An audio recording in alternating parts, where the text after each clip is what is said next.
Have you ever just sat down at your desk, opened up a totally blank document, and typed a single sentence, stared at it for maybe 45 seconds, deleted it, and then felt like a complete and utter failure before you even really started? Oh yeah, it's a devastatingly universal experience, honestly. That blinking cursor on a white screen Yeah. has to be, one of the most judgmental sights in the modern world. It really is. It feels like it's literally tapping its foot at you. Like a countdown to your own inadequacy. Exactly.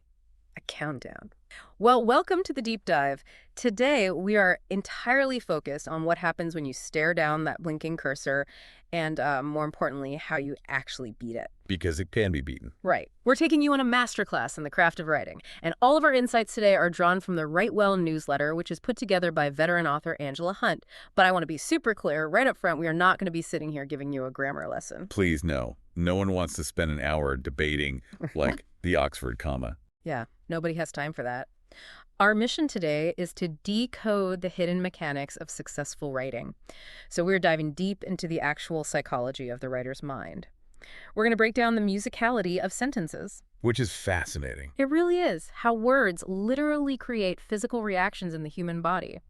And we're going to look at the profound architecture of human connection that makes the words you put on a page actually matter to a reader. It's so necessary to talk about this because writing is, it's constantly romanticized in our culture. Oh, totally. We have this collective image of the tortured artist sitting in a Parisian cafe just waiting to be struck by a sudden divine bolt of pure inspiration. Sipping an espresso. Right. And if you aren't struck by lightning, well, you must just not be a real writer. But when you look at how professionals actually operate, you realize writing isn't about waiting for lightning at all. So what is it then? It's a discipline. It's a discipline of deliberate, often deeply unromantic choices. We're going to explore how managing your own internal neuroses leads to better prose, how that prose can be tuned like an instrument like a cello, and how those tuned words ultimately shape compelling human truths out of the absolute messiness of everyday life. Okay, let's unpack this, starting with that psychology of creation, because this is wild. We're going all the way back to 1934. There's a writer named Dorothea Brande who wrote a book called Becoming a Writer. A classic. Yeah, and she introduced a concept that completely shifted how I view my own brain. She proposed that inside every single writer, there are two entirely distinct people. It's a foundational concept, really. Right. Practically every major writing guru since the 1930s, from Anne Lamott to Stephen King, has built their entire methodology on this exact premise. Brand identified these two inner selves as the creator and the judge. Right. So I want to try and define these two characters for you. The creator is described as dreamy, intuitive, highly sensitive, and essentially childlike. Very childlike. This is the part of your brain that is completely patient with messes. The creator flows like a river. If you've ever had a moment where you, hear a character speak out of nowhere, or you write 3 pages without stopping, and you don't even know what time it is. You're in the zone. Exactly, you're in the zone. That is the creator taking the wheel. And the defining trait of the creator is a high tolerance for contradiction and chaos. Think of a toddler playing in a sandbox. Okay. They aren't worried about the structural integrity of the sandcastle. They're just mashing sand together because it feels good. The creator is willing to be completely foolish. They're totally unbothered by whether anyone is watching or evaluating their work. But then you have this other guy living in your head, the judge. Right. And the judge is workmanlike, critical, highly analytical, very adult. If the creator is the river, the judge is the dam. The judge is the faculty that reads what the creator just produced and asks, okay, but does this actually work? Which is a buzzkill, but necessary. Totally necessary. The judge has the sharp eye for detail and the sharp ear for rhythm. They're the one who knows when a sentence is flabby or when a scene just drags on for 2 pages too long. They evaluate, they categorize, they cut. Which sounds incredibly important. Without the judge, you just publish a diary of your own fever dream. You would, and nobody wants to read that. So both of these selves are absolutely vital to producing a good book. But here is the critical insight, and this completely redefines what we think of as writer's block. Okay, lay it on me. Writer's block is rarely a lack of talent. It is almost never a lack of ideas. It is fundamentally a permissions problem. A permissions problem. Okay, so meaning you're letting the wrong person drive the car. Precisely. Writer's block happens when the wrong self is put in charge of the wrong stage of the work. That makes an incredible amount of sense. There is this really powerful memory from Angela Hunt's childhood that perfectly illustrates how this permissions problem actually feels in the body. Oh, the doll story. Yes. When she was a little girl, she was playing with her dolls in her bedroom. She was completely immersed in this imaginary world, talking out loud in all these different character voices, totally uninhibited. And her mother happened to walk by, stuck her head into the room, and just teasingly asked, "Who are you talking to?" It's just a completely innocent, everyday parenting moment. Completely innocent. Her mother meant zero harm. But Hunt describes her own internal reaction as absolutely instantaneous. She stopped talking, she stopped playing, she felt this overwhelming wave of embarrassment and shame, and her imagination it completely shut down. Wow. The room was suddenly just a room, and the dolls were just plastic. And she points out that this is exactly what writer's block looks like from the inside. It's the premature presence of an audience. It's the wrong self entering the room. What a fantastic distillation of the problem. Because the creator is fragile in a way the judge will never, ever understand. Why is that? Well, because the creator is offering up something that doesn't fully exist yet. It's tentative. It's vulnerable. If you sit down to write a first draft, and the judge is sitting right there over your shoulder saying, well, that's a cliche, or that sentence is structurally weak, the creator freezes. Just like the little girl with the dolls. Exactly. The shame response triggers. And once the creator feels shame, they will not give you the next sentence. They just pack up their toys and go home. I'm trying to picture how this works in practice. It feels like a kitchen to me. Let's say the creator is this highly eccentric, passionate chef. Okay, I can see that. They're throwing flour against the wall, mixing weird spices together, making an absolute disaster of the countertops just to invent a brand new flavor profile. But the judge, on the other hand, is the county health inspector. Oh, I love that. The guy with the clipboard. Right. Yeah. If the health inspector is standing in the middle of the kitchen with his clipboard, frowning, checking the temperature of the fridge, while the eccentric chef is trying to invent a new dish, no food is ever going to get cooked. Zero food. The chef is just going to freeze, terrified of violating a municipal code. So the rule of isolation here is that they absolutely cannot be in the room together. That is the perfect analogy, because it highlights the fundamental incompatibility of their goals in that specific moment. The discipline of the writing life isn't about finding inspiration. It's about learning which self belongs in the chair at any given moment and actively locking the other one out. You literally have to lock the door. You do. If you sit down to draft your chapter and the health inspector is in the chair, every single word is graded the moment it appears on the screen. The result is that you type a sentence, delete it, type it, delete it. You produce nothing. I've spent entire afternoons doing exactly that. It's exhausting. But I imagine the reverse is just as dangerous. If you ban the health inspector entirely, you end up serving your customers raw chicken. You serve salmonella on a platter. Think about what happens if the creator is present during the revision stage. The creator has no objectivity.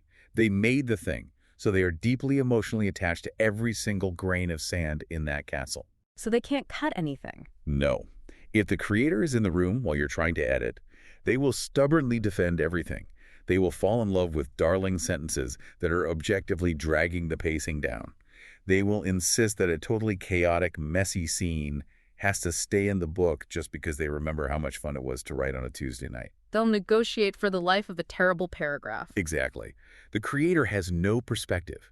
So when it is time to edit, the creator has to be sent to the park to play, and the judge must be allowed to sit at the desk with their red pen and do their ruthless work without anyone crying about it. Which brings up the actual mechanical act of revision. I mean, where does the word even come from? Yeah, this is one of my favorite linguistic tidbits. The word revise comes directly from the Latin revisor.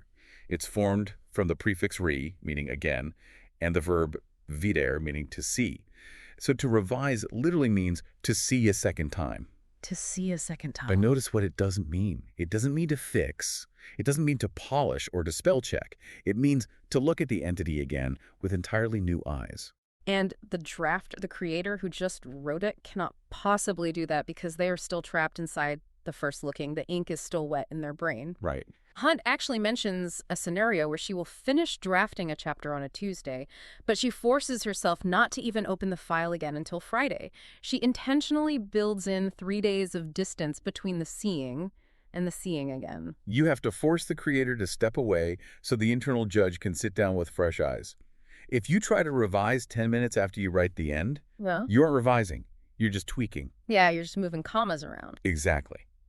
But this naturally leads to a really vital distinction that writers often get confused by. There is your internal judge, the health inspector in your head, and then there is the external editor who works at the publishing house. And they are emphatically not the same thing. I see this confusion all the time. People always say, oh, I know this draft is a mess, but that's what we pay editors for, right? The editor will smooth out these clunky paragraphs. They'll catch all my comma splices in proofreading. What's fascinating here is the concept of the contract between the writer and the external editor. And Hunt's is incredibly strict about this. The answer to, isn't that what editors are for, is a resounding no, no, no, no. You absolutely do not get to submit a draft that you know is not your best work. Oh, wait, let me push back on that for a second. Sure. If I'm a writer and I'm paying an editor or a publishing house is paying an editor to work on my book, why shouldn't they fix my lazy comma splices? They're professionals. It takes them 2 seconds. Why is it such an unforgivable sin to leave some mess on the page? Because you are fundamentally misunderstanding the editor's energy budget. Energy budget. Yes. The external editor has a completely different job than your internal judge. Your internal judge's job is to make the manuscript as good as you can possibly make it. You have to exhaust your own abilities first. Okay. Because the external editor's job is to see the massive structural flaws that you are simply too close to notice. Even with your sharpest internal judge turned up to 11, you still wrote the book. You are inside the bottle. You can't read the label. Ah, so the external editor is looking for the big picture. Right. They are looking for the character whose motivation magically disappears in chapter 11. They're noticing that the climax of the book actually belongs in chapter 4. They are looking at the foundational architecture. I think I see where this is going. If you hand them a draft full of lazy typos, run-on sentences, and sloppy dialogue that you knew was sloppy but you just didn't feel like fixing lightly. You are forcing them to use their limited cognitive energy doing your job. An editor only has so much focus per reading session. If they are busy hacking their way through the weeds of your typos and fixing your grammar, their brain is down in the mud. They're stuck in the weeds. Exactly. They are going to miss the macro-level plot holes soaring overhead. The unwritten contract is this. You use your internal judge to make the prose as flawless as you possibly can, and then the external editor uses their fresh eyes to find the structural issues you were blind to. If you leave a slack sentence in your manuscript that you knew was slack, you aren't just being lazy. You are actively sabotaging their ability to save your book. Wow. Okay, I really love that reframe. So let's assume we've successfully managed our 2 selves. We kept the health inspector out of the kitchen during the drafting phase. We brought the health inspector back to ruthlessly clean up the prose. We honored the contract with our editor. Sounds like we're doing great. We're doing amazing. But a clean manuscript isn't necessarily a captivating manuscript. Once you have the words on the page, the next challenge is making those words actually sound good. How do you take a draft that is grammatically correct, but maybe a little clunky, and turn it into something a reader physically cannot put down? Now we are crossing over from the psychology of writing into the physical architecture of sound. We are talking about the musicality of prose. There is a quote here from Ursula K. Le Guin from her incredible book, Steering the Craft. She writes that rhythm lies beneath memory. It lies beneath imagination. It lies beneath words themselves. She argues that the rhythmic structure of language is like the cells of the physical body. It's a profound thought, and it strips away the idea that writing is just a vehicle for delivering information. Writing is a sensory experience. The story you are telling is literally held up by the pulse of the prose. The pulse? Yes. If you get the pulse wrong, if the rhythm is jarring or monotonous, the reader will put the book down, and they won't even be able to articulate why. They'll just say, I couldn't get into it. But what actually happened is their brain rejected the rhythm. This connects directly to this concept of cadence. Yes. The word cadence comes from the Latin cadere, meaning to fall. A cadence is a falling. Think about the way a musical phrase resolves, the way it descends to its resting place, the way a sentence finally lands in the reader's mind. It's almost physical. It is. It's fascinating because cadere is also the root for words like cascade, decay, and even accident, something that falls upon you unexpectedly. For a writer, cadence is about controlling the rhythm of a sequence of words so that the sentences fall upon the reader's ear with absolute precision. And what's wild is that the reader feels that cadence in their nervous system before their conscious brain can even process the meaning of the words. There's a fantastic anecdote about this in the newsletter. Hunt talks about a time she was touring in a 10-member vocal ensemble. Oh, the choir story. Huh. Yeah, they were in rehearsals working on a choral arrangement of God Bless America, and the director stopped them in the middle of the song and told them, listen, it's all in the music. You can literally write a standing ovation into a piece of music if you know what you're doing. And he proved to be absolutely correct. Mm-hmm. Because when they took that arrangement on tour, night after night, audience after audience, the crowd would rise to their feet at the exact same moment. Right. But here is the critical part. Yeah. It wasn't the lyrics that got them out of their seats. The lyrics hadn't changed. They were singing the same words that they'd been singing for 3 minutes. It was the key change. 3/4 of the way through the piece, the melody shifted upward and transitioned into America the Beautiful. That literal, physical upward lift in the musical cadence completely bypassed the audience's intellect and physically compelled their bodies to rise. The argument we're making here is that prose is music, too. Writers can control a reader physically and emotionally purely with the sound of their sentences. And as a writer, you do that primarily through 2 levers, tempo and volume. Let's break down tempo first. A composer controls tempo with note values. Whole notes drag the melody out, making it slow and sweeping. 16th notes flash by, making it frantic and urgent. In writing, you don't have musical notes. You control your tempo almost entirely with sentence length. Okay, so long, winding, flowing sentences naturally slow the reader down. They force the eye to take its time, which invites reflection. Short sentences speed the brain up. They hit quick. They land like punches. Exactly. There's a brilliant illustrative example of this from one of Hunt's own novels, a book called Unspoken. She wrote a scene where a live tiger attacks a gorilla. Now, I want to guess how a novice writer would pace a tiger attack. I imagine they would just use a lot of exclamation points and capitalization. The tiger jumped. It was so scary. Watch out. Right, totally overwrought. But how does she actually construct the pacing? She completely manipulates the sentence structure. She starts the scene right before the attack with these incredibly leisurely descriptions. She writes about the ancient live oak tree, the gilded spring leaves drifting down, the hot asphalt baking in the golden afternoon sunshine. Setting the mood. Yeah, the sentences are long, flowing, and complex. They lull the reader into a slow, resting heart rate. But the absolute second the tiger crouches and charges, the prose violently shifts into fragments, teeth flashing, claws ripping, blood flowing. See, that is the mark of a master at work. By stripping away all the adjectives, all the complex conjunctions, she forces the reader's eye to dart rapidly from subject to verb, subject to verb. It literally mimics the rapid heartbeat of a panic response. It's physical. And then, I imagine, once the action concludes, the tempo has to change again to give the reader relief. Exactly. After a gunshot rings out, the tempo instantly slows back down. The tiger collapses. The page goes quiet with longer sentences again. But that sudden quiet wouldn't have any emotional impact if the preceding sentences hadn't been moving so incredibly fast. This is a diagnostic tool for anyone listening who writes. If you have a tense action scene or a dramatic argument and it just isn't landing, if it feels flat when you read it, you have to look at your sentence lengths. If every single sentence in your paragraph is exactly 14 words long, the reader has nothing to brace against. It just drones on. The prose becomes a metronome. Tick-tock, tick-tock. You have to break the rhythm to make the reader feel the impact. Which naturally leads us to the second lever volume. Just like music has dynamics, ranging from a whisper to a deafening roar, prose has loud and quiet settings too. Loud prose is obvious. It's the action scenes, the car chases, a crowded bar, a character throwing plates and shouting across a kitchen. Right. Quiet prose is internal. It's a character's internal monologue, or a paragraph entirely dedicated to noticing the dust motes floating above a windowsill. And the mistake writers often make is getting stuck at one volume for far too long. If you write an entire chapter of loud, screaming action, the reader doesn't get more excited. They get exhausted. Their nervous system burns out. Conversely, if you write a 40-page chapter of quiet, whispering internal thoughts, the reader falls asleep. You have to constantly modulate between them to keep the brain engaged. There is an amazing example of utilizing volume from another of Hunt's novels, The Fine Art of Insincerity. In this scene, the protagonist discovers that her husband has not only been cheating on her, but has actually fathered a child with another woman. Now, if you handed that plot point to a Hollywood screenwriter, you would expect that to be the loudest scene in the entire narrative. A massive, explosive screaming match in the living room, throwing things, slamming doors. 100%. But instead, the author deliberately turns the volume all the way down to near zero.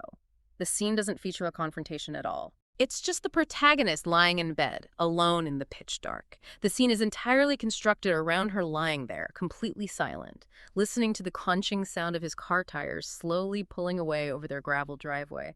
She is internally cycling through this suffocating grief and total humiliation, but the external volume is incredibly low, yet the emotional intensity is massive. It's the contrast that makes it devastating. Quiet does not mean low stakes. Sometimes the quietest scenes carry the absolute most weight precisely because the reader is forced to lean in closer to hear them. It creates intimacy. And then, if we take the musical metaphor to its ultimate conclusion, we get to the key changes. Just like that choral director shifting the melody to force a standing ovation, a writer can execute a prose key change to totally reframe the reader's emotions. A prose key change usually happens when there's a sudden, jarring shift in point of view, a sudden jump in time, or a line of dialogue that arrives without warning and forces you to reevaluate everything you just read. Going back to that novel Unspoken, with the gorilla. After the gorilla is fatally wounded and dies right in the protagonist's lap, a novice writer might write the line, "I sat on the grass and I sobbed uncontrollably." Which is fine, but it's very basic. Yeah, that is way too on the nose. It tells the reader exactly what to feel, which actually pushes them away. Instead, the author executes a key change. The line is, "I sat on the grass, numb to everything, as color ran out of the world and the clouds began to weep." Oh, that is a brilliant key change. The narrative camera physically pulls back, the world weeps, the protagonist doesn't. Yeah. And there is a deeply embedded psychological principle at play here. For writers, an audience will naturally supply the emotion that is visibly repressed by the character. Okay, wait, explain that. Well, if your character breaks down and cries for 3 pages, the reader feels like they don't need to cry because the character is doing it for them. But if you hold the emotion back on the page, if the character is numb and the clouds are weeping, the reader rushes in to fill that emotional vacuum with their own tears. Oh, wow. Here's where it gets really interesting to me. We're talking about sentences and scenes, but this musicality goes all the way down to the line-level sound of individual syllables. There is a comparison here between the phrase odor of fear and the phrase stink of fear. It's a perfect microscopic comparison. Think about the word odor. It is 2 syllables. They are both soft, round, vowel-heavy sounds. Odor. It rolls out of the mouth gently. Now think about the word stink. It is a single, sharp, hard syllable. It ends in that harsh K consonant. So stink of fear hits the reader so much harder, not because the dictionary definition is drastically different, but simply because of the physical consonants. The word itself is performing the violent work that the meaning requires. Exactly. So this raises an important question. How does a writer practically apply this? How do you actually catch a clunky rhythm or a soft consonant where you need a hard one? Because you won't see it if you're just staring at the screen. The tactical advice here is foundational. You must read your work out loud. And I don't mean mouthing the words silently in your head. You have to physically move air through your vocal cords. You have to hear it. Yes. You are listening for the stumbles. You're listening for the places where your tongue physically catches on a clumsy phrase or where you've jammed too many hard consonants together. If your physical mouth trips over a sentence, I guarantee your reader's eye will trip over it too. But, and this is a huge caveat that I found fascinating while reading out loud, is the ultimate hack for catching rhythm and tempo issues, it is actually a terrible strategy for catching typos and missing words. Wait, why is that? You'd think reading aloud would force you to see every single word. I know, but it's because your eye and your mouth are conspiring against you. They are working together to trick your conscious brain. How so? When you read your own work, your eye will skip right over a missing the or an accidentally doubled and your mouth will loyally fill in the missing word without you even noticing you did it. Your brain knows what the sentence is supposed to say, so it just hallucinates the correct version. Ah, of course. To catch typos, you need to bring in a machine. You have to use text-to-speech software. That makes total sense. Because the computer has no idea what you meant to say. Exactly. Microsoft Word's robot voice does not care about your feelings. It will read a missing word or a completely mangled sentence exactly as it literally appears on the page. It will sound completely absurd, and your ear will immediately catch the error that your eye has been ignoring for 3 weeks. The computer becomes the ultimate objective judge. It is entirely immune to the creator's excuses. It really is. So if we look at our journey so far, we've bypassed writer's block by acting as a bouncer between our creator and our judge. We've taken our manuscript and orchestrated the sentences beautifully, managing tempo, volume, and line level We're sound. doing a lot. We are, but beautiful sentences are just the delivery mechanism. Beautiful sentences about a completely pointless topic are not going to save a book. If you are trying to turn a life, and specifically if you're trying to turn your own life into a story, how do you choose what to sing about? This transitions us perfectly from the architecture of sound into the substance of experience. And specifically, we need to talk about the defining distinction in narrative nonfiction, the difference between a situation and a story. Okay, let's unpack this. We're bringing in the essayist Vivian Gornick here from her seminal book, The Situation and the Story. She lays down what has to be the most essential, unbreakable rule of memoir writing. She says, the situation is what happened. The story is what you make of it. It sounds so simple, but it is the rock upon which 90% of aspiring memoirists crash their ships. Really, 90%. Oh, at least. To illustrate this, let's look at a hypothetical example. Imagine two different writers who both go through a terrible, messy divorce. The external facts are identical. They both lost their house, their spouses cheated. It was awful. A horrible situation. Right. The first writer sits down and produces a 300-page, wounded recital of grievances. It is basically a list of all the terrible things their ex did to them and how unfairly they were treated. They are essentially just screaming into a diary. Exactly. They are entirely stuck inside the situation. They are just reporting the facts of their misery. But the second writer takes that exact same divorce and produces a profound, self-aware meditation on what it actually means to be loved badly, and more importantly, how they loved badly in return. Oh, that's entirely different. Right. They examine their own flaws. They find the universal truth inside their specific pain. That writer found the story. The second writer earned their book and earned the reader's time. The first writer is still just living inside their own situation, expecting the reader to act as their unpaid therapist. But you might be sitting there listening to this and thinking, okay, but my life is completely normal. I'm just a regular person. I hear the word memoir, and I assume I need to have survived a plane crash in the Andes, or escaped a religious cult, or summited Mount Everest blindfolded. If I haven't done something extreme, can I still write a memoir? The resounding, definitive answer is yes. In fact, people who think their lives are inherently incredible often write the absolute most boring books on earth. Why? That seems totally counterintuitive. Because they rely entirely on the shock value of the events rather than the emotional meaning of the events. They think the situation is the story. Let me give you an example. Imagine a woman who spends 40 years working as a kindergarten teacher. She thinks, I've had a long career. I should write a book. Makes sense. She writes a chronological year-by-year recap of those 4 decades. In 1982, we got new finger paints. In 1987, little Timmy swallowed a penny. It'll put you into a coma by chapter 2. It's just a sequence of benign situations. Right. My 40 years in kindergarten, nobody's buying that. Exactly. But imagine if that same teacher ignores 39 years of her career and writes a memoir specifically focusing on the single year she had to teach a 5-year-old child whose mother was dying of cancer. Oh, wow. She writes about the burden of trying to explain mortality between nap time and recess. That book will break your heart. That book is a New York Times bestseller. The underlying question isn't whether your overall life is interesting enough. The question is whether you can identify the one specific slice of your life that contains enough emotional meaning to be shaped into a story. Which leads right into the biggest, most lethal trap you can fall into when writing about yourself, the cradle-to-grave memoir. I cannot state this strongly enough. Do not start your book with the sentence, I was born on a warm Tuesday in 1974. It is the deadliest trap in nonfiction. A life as it is lived is just one random thing happening after another. That is reality, but it is not a narrative. You have to pick a defining event. Angela Hunt talks about her experience ghostwriting memoirs for major public figures, people like the singer Mandisa or Deanna Favre, the wife of NFL quarterback Brett Favre.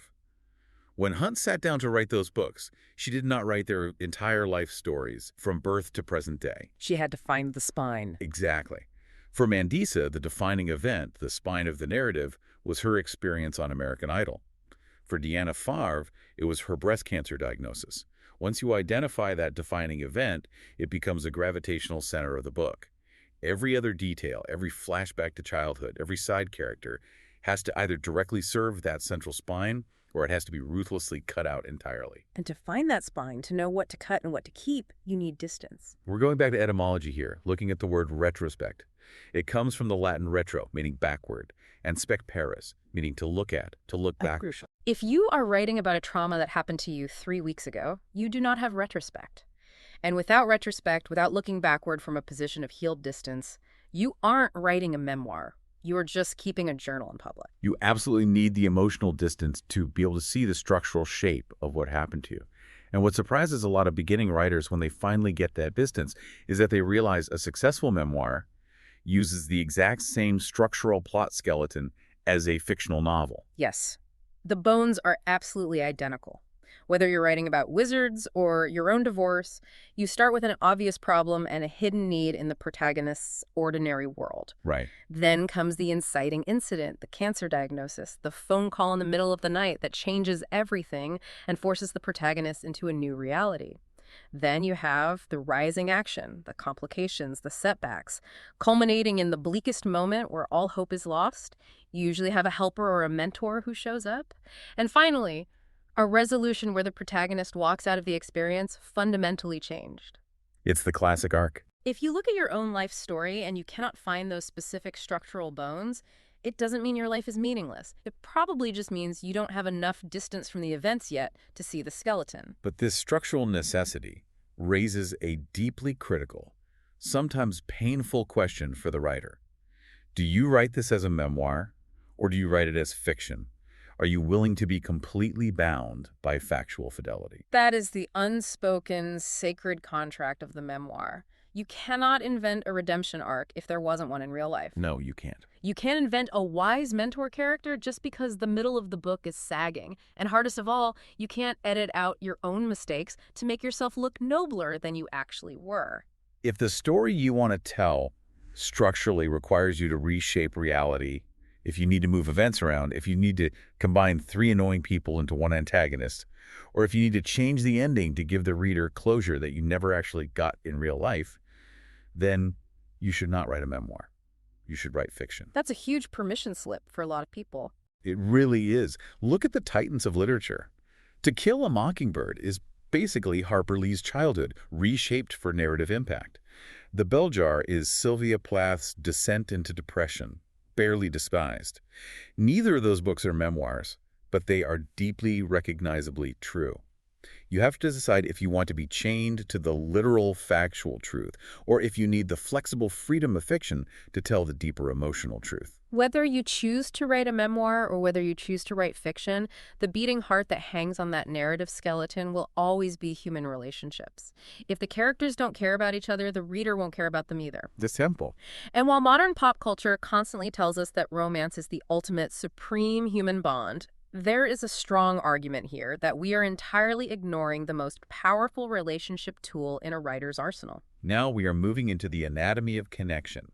We are talking about the mechanics of friendship on the page, and specifically, the vital concept of the third thing. To understand this, we need to look at C.S. Lewis. In his book, The Four Loves, Lewis breaks human connection down into 4 ancient Greek categories. It's a brilliant framework. First, there is storge, which is familial affection. It's the innate biological love a parent has for a child. Okay. Second, there is eros, which is romantic love, sexual chemistry, being in love.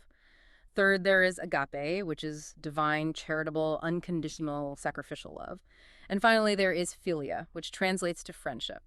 It is the chosen love between equals. And Lewis argued passionately that philia, deep friendship, is the love that the modern world has largely forgotten or downgraded. Downgraded, how so? Well, look at almost all modern storytelling, whether it's Hollywood blockbusters or best-selling novels. Everything seems to default incredibly lazily to eros. Writers staple a romantic subplot onto every single story, even if it's about defusing a bomb or fighting aliens, because they've been brainwashed to believe that romance is the only thing that keeps an audience emotionally invested. Which is so frustrating, because if you look at the actual history of literature, the absolute deepest, most enduring bonds are often filial. They are strictly platonic friendships. But writing a friendship that actually grips the reader is remarkably difficult. If we connect this to the bigger picture, Lewis gives us a diagnostic litmus test that separates real, compelling friendship on the page from mere superficial sentimentality. It is a stunningly simple visual. He says, lovers stand face to face, entirely absorbed in each other. Friends stand side by side, looking outward at a third thing. Let me make sure I'm wrapping my head around this. So romance is basically a staring contest, but friendship is a team sport. That is exactly it. Romance is inward-looking. Friendship is outward-looking. Think about the most iconic duos in storytelling. Take Frodo and Sam in The Lord of the Rings. They aren't sitting in a tavern looking deeply into each other's eyes talking about their feelings. No, they're not. They are standing side by side, looking at the ring and the terrifying journey to Mount Doom. That quest is the third thing. Sherlock Holmes and Dr. Watson are looking at the unsolvable puzzle. In classic buddy cop movies like Lethal Weapon, Riggs, and Murtaugh are looking at the criminal conspiracy. The external obstacle isn't getting in the way of the friendship. The external obstacle is the entire occasion for the friendship. This completely explains why friendships so often fail on the page for novice writers. When a friendship feels flat or boring, it's almost always because the writer forgot to include the third thing. The writer mistakenly tries to make the characters the third thing themselves. That makes so much sense. This is a massive trap in what's often called inspirational fiction or cozy fiction. You'll have two characters who have a shared history. Maybe they grew up in the same small town, or they went to church camp together, and they just sit around on porches drinking tea, being incredibly fond of each other and reminiscing. Which sounds lovely in real life, but it is terrible drama. If they are just looking at each other or looking backward at their shared history together, that is just affection. It's nice, but it's structurally useless because it can't be tested by the plot. It can only be decorated by the plot. Precisely. If you want to fix a weak friendship on the page, you don't have them hug more, and you don't have them talk about how much they mean to each other. You give them a terrifying third thing to tackle together. A failing town that needs saving. An alien astrophage eating the solar system.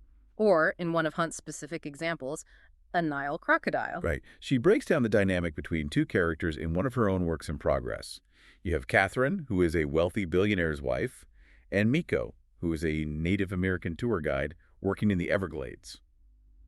They are trapped in a situation where they are both physically facing Nile crocodiles. Okay, that's a wild situation.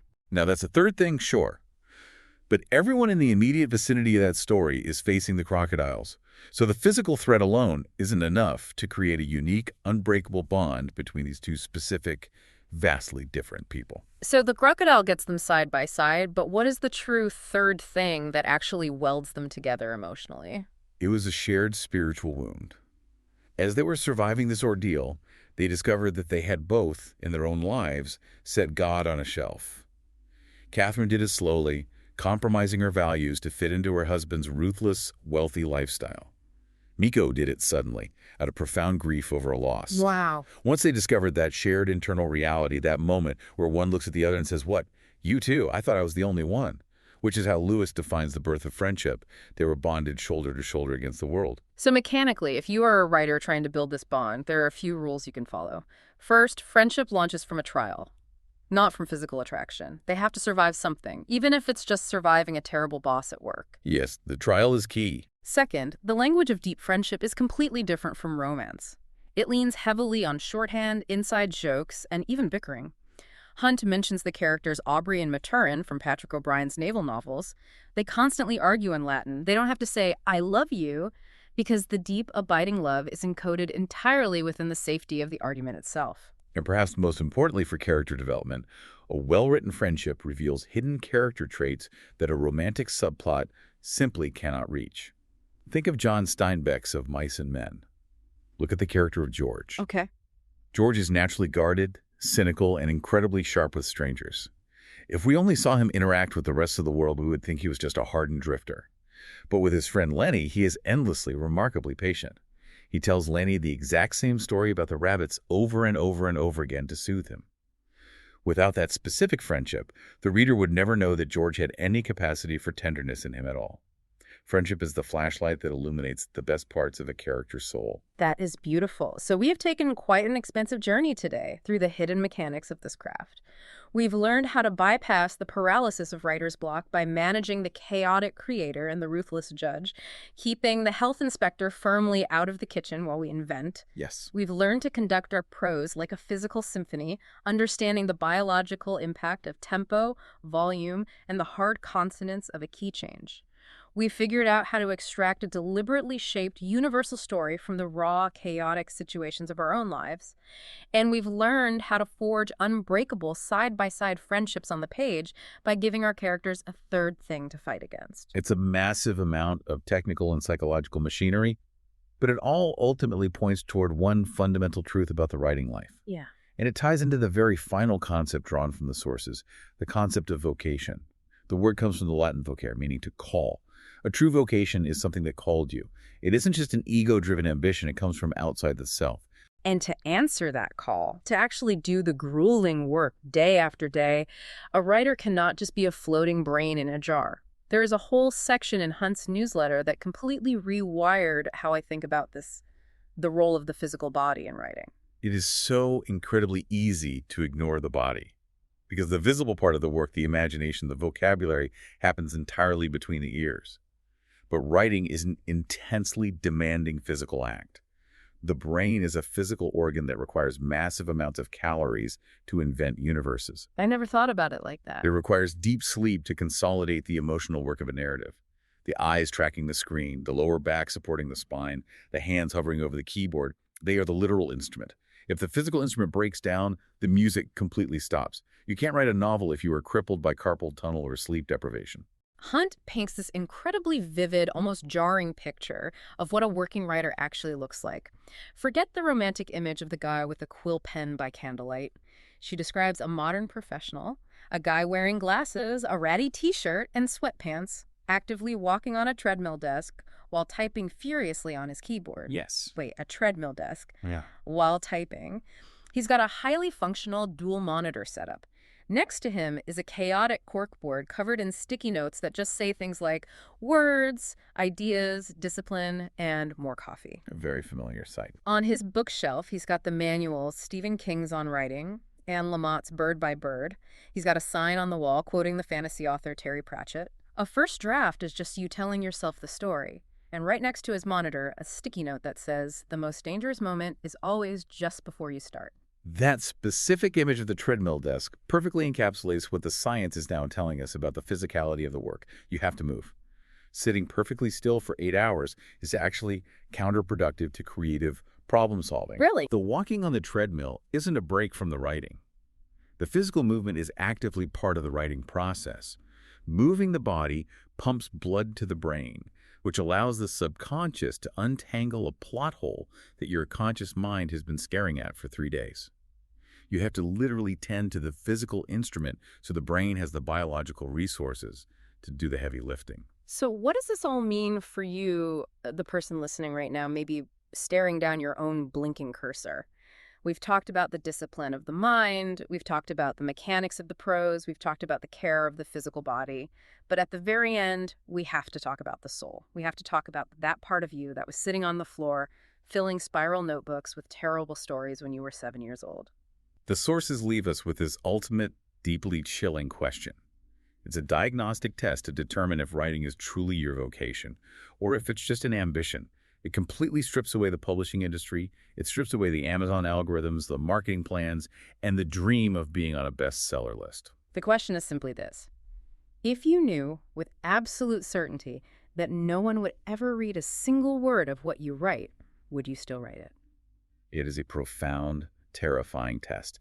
Because if you sit with that question and your honest answer is, no, why would I do all that work for nothing? Then maybe your vocation isn't actually to write. Maybe your vocation is just a deep human desire to be heard and validated by a crowd. Which is perfectly fine. We all want to be heard, but it is a completely different thing than being a writer. But if your honest answer is yes, I would still write it because I have to know how the story ends, then the desk is patient. The work is waiting for you. What an incredible thought to mull over today. Thank you so much for joining us on this deep dive into the craft. We hope it encourages you to see your own chaotic life, your own friendships, and those terrifying blank pages with entirely new eyes. Remember, if you're stuck, check who is in the driver's seat. Keep tuning the cadence of those sentences. Keep your internal judge and your childlike creator in their proper rooms. Keep walking on that treadmill, and we will see you next time.